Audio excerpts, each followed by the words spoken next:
Back in the late 90s, the original PlayStation was home to some cornerstone titles like Tekken 3, Crash Bandicoot, and Final Fantasy VII. In fact, it is this very impressive lineup that has made the PlayStation brand what it is today, with so many iconic characters being touted as synonymous with Sony's game console.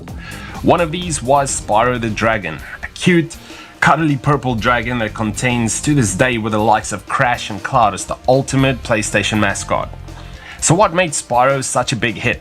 Let's find out.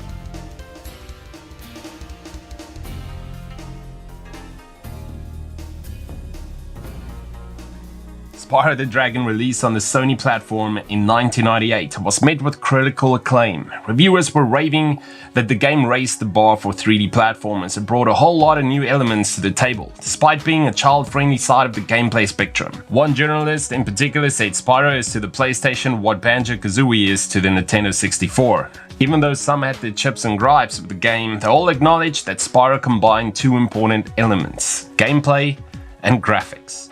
On his quest to free his fellow dragons from crystallization and defeat Nasty Norg, Spyro must explore the homelands of the Dragon World in search of collectibles. The game's base loop involves open-ended levels where collecting requisite items enables Spyro to progress to the next level. Finding his crystallized, fire-breathing buddies is key to learning what these items are and where to potentially find them. Of course, there are all sorts of enemies out there to try and stop our purple friend from completing his quest. As a dragon, Spyro has two options to dispatch them: charge attack and naturally fire. Both attacks are encouraged to be used interchangeably depending on the situation. Foes with fireproof armor require a date with Spyro's horns, while unarmored foes can be burned to a crisp. This type of decision making in platforms was a new concept at the time and proved that the formula was manageable even for younger gamers.